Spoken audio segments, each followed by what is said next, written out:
नमस्कार, मैं हूं मृत्युंजय कुमार झा और कमोडिटी सुपरफास्ट में आपका स्वागत है। और सबसे पहले बात करेंगे गोल्ड की, और गोल्ड की बात इसलिए क्योंकि आप देखिए कि लास्ट वीक ही गोल्ड ने ऑल टाइम हाई को टच किया, 60,455 की नई ऊंचाई को छुआ और उसके बाद एक गिरावट आई, ऑलमोस्ट ऑल टाइम हाई से 2,000 रुपये तक गोल्ड के दाम गिर गए। आज मार्केट थोड़ा बहुत रिकवरी के मूड में है, लेकिन बाजार पूरी तरह से अभी तेजी के मूड में आता हुआ दिख नहीं रहा है। तो सवाल यह है कि अब गोल्ड का मूड कैसा है, गोल्ड अब चाहता क्या है, क्या गोल्ड फिर से किसी बड़ी तेजी की तैयारी में है या बड़ी तेजी का दौर अगले कुछ दिनों तक के लिए थम गया है, इसी पर हम पहले बात करेंगे।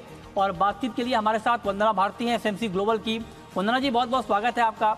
सबसे पहला सवाल आपसे मेरा यही होगा कि जो ट्रेडर है, मैं लॉन्ग टर्म की बात नहीं कर रहा हूँ, लॉन्ग टर्म में सब लोग कह रहे हैं कि गोल्ड के दाम बढ़ेंगे, लेकिन शॉर्ट टर्म में या फिर इंट्राडे में जो लोग ट्रेड लेते हैं गोल्ड में, उनके लिए इस भाव पर किस तरह का ट्रेड बन रहा है? मृत्युंजय जी नमस्ते। मुझे लग रहा है कि जिस तरीके से डॉलर इंडेक्स में फॉल है, एक ये अपसाइड को बढ़ावा दे रहा है, लेकिन ओवरऑल 2 से 3 दिन का अगर आप ट्रेंड देखें तो मुझे लग रहा है कि एक करेक्शन आना चाहिए। मैं करेक्शन की साइड रहूंगी। मुझे लग रहा है कि 58,600 ये लेवल आए तो वहां पे सेलिंग करना चाहिए। नीचे की तरफ मुझे लग रहा है कि एक बार 58,000 प्राइसेस आएंगे तो वो टारगेट रखना होगा। स्टॉप लॉस 58,900 का होगा। ग्रेजुअली मुझे लग रहा है कि 57,000 57,500 एक अच्छा लेवल हो सकता है जहां पे फिर से बाइंग में जाया जाए। अच्छा, तो आप कह रहे हैं कि अगर 58,600 आप कह रहे हैं कि थोड़ा दाम गिरे तो बाइंग करना चाहिए? जी, लेकिन करंट पे मृत्युंजय जी यहाँ पे सेलिंग ही रिकमेंड करूंगी मैं। अच्छा, अभी बेचें? आप कह रही हैं कि 58,600 का के आसपास का भाव दिखे तो आप बेचिए। टारगेट होगा 58,000 का, 58,900 का स्टॉप लॉस। लेकिन जब मार्केट एक बार 58,000 के आसपास आ जाए तब आप नई खरीद गोल्ड में कर सकते हैं। ये बात तो हो गई गोल्ड की। अब आते हैं चांदी पर। चांदी में भी आप देखिए तेजी आई और 70 के ऊपर चांदी का भाव गया। बहुत सारे लोग कह रहे हैं कि गोल्ड के मुकाबले सिल्वर में तेजी का पोटेंशियल यानी तेजी की संभावना ज्यादा है, लेकिन चांदी का मार्केट भी थोड़ा रुका रुका, डरा डरा, थमा थमा सा लग रहा है। चांदी में इस वक्त क्या ट्रेड बन रहा है? मृत्युंजय जी देखा जाए तो इतने फॉल के बावजूद भी यहाँ पे गोल्ड सिल्वर में अपसाइड नहीं है। कमर्शियल पोजीशंस यहाँ पे शॉर्ट बिल्डअप दिखा रहा है। इसकी वजह से हम लोग देख रहे हैं कि गोल्ड सिल्वर दोनों में एक दबाव बनते हुए, दबाव यहाँ पे सिल्वर में ही रहेगा और 69,900 के लेवल पे मैं सेलिंग रिकमेंड करना चाहूंगी। मुझे लग रहा है कि प्राइसेस नीचे की तरफ 69,000 आएगा। स्टॉप लॉस लगाना होगा 70,250 का। मुझे लग रहा है दोनों ही मेटल्स जब तक यहाँ पे थोड़ा करेक्शन ना ले, इसमें आप शॉर्ट टर्म के लिए बाइंग में नहीं जाना चाहिए। अच्छा, तो आप कह रहे हैं कि शॉर्ट टर्म में चांदी में बाइंग अवॉइड करनी चाहिए। बिल्कुल साफ राय है। अगर आप चांदी में बाइंग का मन बना रहे हैं, खरीदारी का मन बना रहे हैं, तो फिलहाल वंदना जी कह रहे हैं कि आप ये मन बदल दें, मतलब अभी आप बाइंग में ना जाएं, क्योंकि चांदी में अभी तेजी की गुंजाइश है नहीं। लिहाजा 69,900 के आसपास आपके लिए बिकवाली का ही मौका होगा। ट्रेडर के लिए ये राय है और टारगेट आपके लिए होगा 69,000 रुपए का। स्टॉप लॉस आप 70,250 रुपए के स्तर पर लगा सकते हैं। ये बात हो गई गोल्ड की और सिल्वर की। अब आते हैं कच्चे तेल पर। क्रूड में आप देखिए कल देर रात क्या हुआ। कल क्रूड में 4 से 5% की तेजी आई, कच्चे तेल में तेजी आई। तेजी इसलिए आई क्योंकि इराक से कच्चे तेल का एक्सपोर्ट रुकने की खबर आई, लिहाजा उसका इंपैक्ट हमने देखा। 4.5 लाख बैरल के आसपास एक्सपोर्ट प्रभावित होने की खबर आई है। उसका इंपैक्ट ये हुआ कि दाम बढ़ गए। लेकिन अब यहां से आगे क्या वंदना जी कच्चे तेल में? मृत्युंजय जी मुझे लग रहा है कि 5800 से ऊपर यहाँ पे तेजी का माहौल जो है वो बना रहेगा। जब तक 5800 से नीचे की क्लोजिंग नहीं होती है, एक अपसाइड रहेगा। रीजन भी है, एक तो यहाँ पे सप्लाई साइड स्टक हुआ है, दूसरी चीज ये है कि डॉलर इंडेक्स नीचे आ रहा है, तीसरी बात ये है कि चाइना में रिकॉर्ड यहाँ पे इंपोर्ट होने की संभावना और वो दिख भी रहा है। क्रूड इंपोर्ट के फिगर्स जो लगातार स्ट्रॉन्ग होके आ रहे हैं। तो मेरे ख्याल से ये रीजंस काफी है यहाँ पे कि एक बार प्राइसेस ऊपर की तरफ यहाँ पे 6140 की तरफ जाए तो मुझे लग रहा है कि 6040 के करीब यहाँ पे बिल्कुल करंट मार्केट प्राइस है, ये यहाँ पे बाइंग करना चाहिए।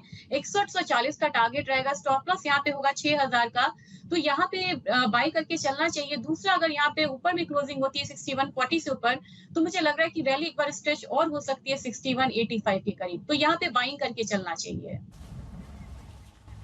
ओके, तो कच्चे तेल में आपकी राय बाइंग की 6140 के टारगेट के लिए, इसको आप ध्यान में रखिए। अब आते हैं एग्री कमोडिटी पर, और एग्री कमोडिटी में ग्वार गम पर मैं आपसे पूछना चाहूंगा, क्योंकि मार्केट तेजी में है, लेकिन एक होता है कि खुलकर तेजी में आना, खुलकर तेजी में सामने आना, वैसी बात अभी मिसिंग दिख रही है। मोमेंटम आता हुआ दिखता है, लेकिन वो कितना टिकेगा, क्योंकि पिछले कुछ दिनों में ऐसा हुआ कि एक दिन बड़ी तेजी आई, अगले दिन फिर गिरावट आ गई। उस लिहाज से ग्वारगम का मार्केट अभी आपको कैसा लग रहा है? जी, बिल्कुल सही कहा मृत्युंजय जी। और जब तक यहाँ पे एक्सपोर्ट डिमांड बहुत बेहतरीन होके नहीं आता है नंबर्स यहाँ पे, तब तक ये इस तरीके का जो मूवमेंट है वो बना रहेगा। मेरे ख्याल से मिलर्स यहाँ पे एक्टिव है, जिसकी वजह से हम हर बिकवाली पे देखते हैं कि एक बार फिर से बाइंग आती है। फिलहाल मुझे लग रहा है कि एक यहाँ पे मार्जिनल बाय आना चाहिए, 11,950 का लेवल होगा जहाँ पे बाइंग करनी चाहिए, 12,200 का टारगेट होगा। स्टॉप लॉस यहाँ पे हम लगा के चल सकते हैं 11,800 का। ओवरऑल मुझे लग रहा है कि एक बार 12,200 12,400 तक के जो भाव है वो आते हुआ दिखेगा। क्रूड में एक जंप है, उसका भी एक सपोर्ट मिलेगा ग्वारगम को, लेकिन प्राइसेस ऊपर की तरफ फिर से केप्ट हो सकते हैं और 12,500 के करीब ये कमोडिटी रेजिस्टेंस को भी फेस कर सकती है। ओके, और टर्मरिक पर आपका व्यू क्या होगा? इंट्राडे में हल्दी में क्या ट्रेड लेना चाहिए? टर्मरिक में मुझे लग रहा है थोड़ा पेन अभी और है यहाँ पे, क्योंकि अराइवल्स अभी शुरू होंगे यहाँ पे फुल स्विंग्स में, तो एक यहाँ पे फिर से करेक्शन देखने को मिलेगा। 6740 एक लेवल रहेगा जहाँ पे सेलिंग इनिशिएट करना चाहिए। नीचे की तरफ 6600 मुझे लग रहा है, और यहाँ पे स्टॉप लॉस लगाना होगा 6840 का मृत्युंजय जी। और अगर इन बिटवीन जिस तरीके से अनफॉर्चुनेटली अगर रेन का न्यूज आता है और ये का प्रॉब्लम होता है, या फिर यहाँ पे रेन से प्रॉब्लम होती है ट्रांसपोर्ट में, तभी जाके हम यहाँ पे कोई बहुत बड़ा उछाल आता हुआ देख सकते हैं। लेकिन इन एनी केस मुझे लग रहा है कि 7200 से ऊपर टिकना टर्मरिक के लिए बहुत मुश्किल है, और नीचे में एक बार 66 से 6500 तक के लेवल्स आ सकते हैं। ठीक है, तो ये राय आपकी हो गई टर्मरिक पर। बहुत शुक्रिया वंदना जी आपका हमारे साथ जुड़ने के लिए और ये ट्रेडिंग कॉर्स बताने के लिए। लेकिन एग्री मार्केट पर बात करने के लिए इस वक्त हमारे साथ दिनेश सोमानी भी जुड़ चुके हैं, प्रो इंटेलीट्रेड के। दिनेश जी, बहुत बहुत स्वागत है आपका।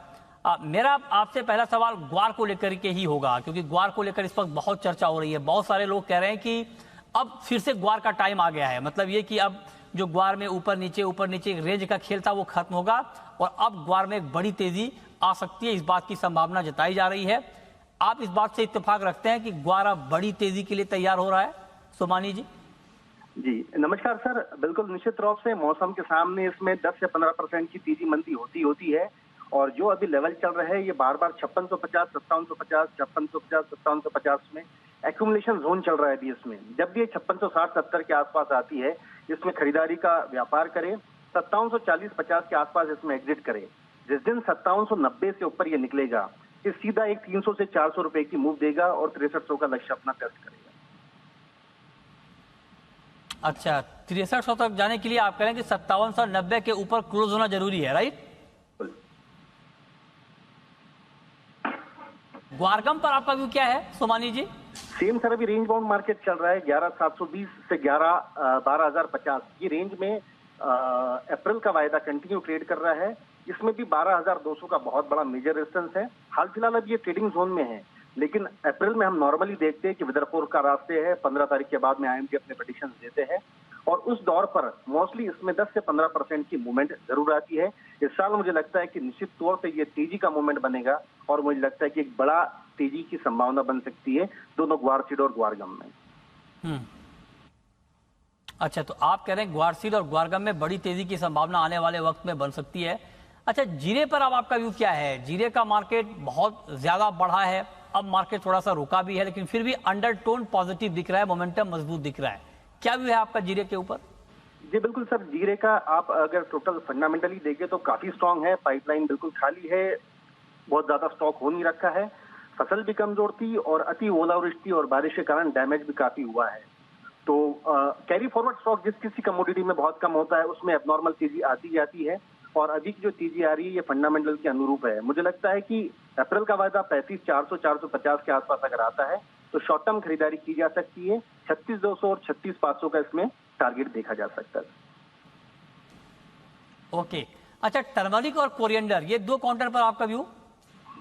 टर्मरिक में वॉल्यूम बहुत कम है सर, मतलब करीब करीब अभी अगर देखते हो तो 900 टन का वॉल्यूम है, तो इसमें बहुत ज्यादा टेक्निकल बहुत अच्छा काम नहीं करता है। लेकिन मैं इत्तेफाक रखता हूँ कि 68 और 71 ये रेंज ही इस मार्केट में रहेगी। हाल फिलहाल 6900 का जोन है, न्यूट्रल जोन है। अगर ऊपर में 69, 80, 70 अगर जाता है ये, तो वहां पे एक शॉर्ट टर्म सेलिंग बन सकती है। ओके, कैस्टर पर आपका व्यू क्या है? क्या कैस्टर में शॉर्ट टर्म में या फिर इंट्राडे के लिए कोई ट्रेड बन रहा है इस वक्त?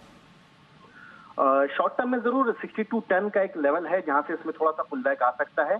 लेकिन ओवरऑल अगर इसमें लॉन्ग टर्म ट्रेंड देखा जाए तो 6500 के नीचे ये बेरिश ट्रेंड बन गया है। अगर लॉन्ग टर्म की मैं बात करूं तो 6350 के अराउंड इसमें सेलिंग की जा सकती है। नीचे में 6000 के आसपास के इसमें लक्ष्य देखा जा सकता है। ओके, 6000 के आसपास का टारगेट आप कह रहे हैं कि कैस्टर में देखने को मिल सकता है, इस पर आप नजर रखें। आखिरी सवाल आपसे सोमानी जी, कॉटन सीड ऑयल केक को लेकर होगा, यहां पर किस तरह का ट्रेंड बन रहा है और ट्रेंड को देखते हुए ट्रेड क्या लेना चाहिए? जी बिल्कुल सर, मानसून के लिए लेकर दो ही कमोडिटी है जो बहुत ज्यादा सेंसिटिव होती है। एक तो हमारी होती है ग्वार, सेकंड होता है कॉटन सीड ऑयल की। तो मानसून के चलते मुझे लगता है अभी इसमें 20 रुपए का अगर रिएक्शन आता है 2690 के आसपास, अगर ये अप्रैल का वायदा आता है तो यहाँ पर एक शॉर्ट टर्म खरीदारी की जा सकती है। 2750 का शॉर्ट टर्म टारगेट इसमें देखा जा सकता है। ओवरऑल खरीदारी का ही मन है इसमें। ओके, चलिए बहुत शुक्रिया सोमानी जी आपका हमारे साथ जुड़ने के लिए और डिटेल में बताने के लिए कि एग्री मार्केट में अगर आपको ट्रेड लेने का मन है, आपका इंटरेस्ट है, तो आप कहां कहां पर ट्रेड ले सकते हैं। बहुत शुक्रिया ये बताने के लिए।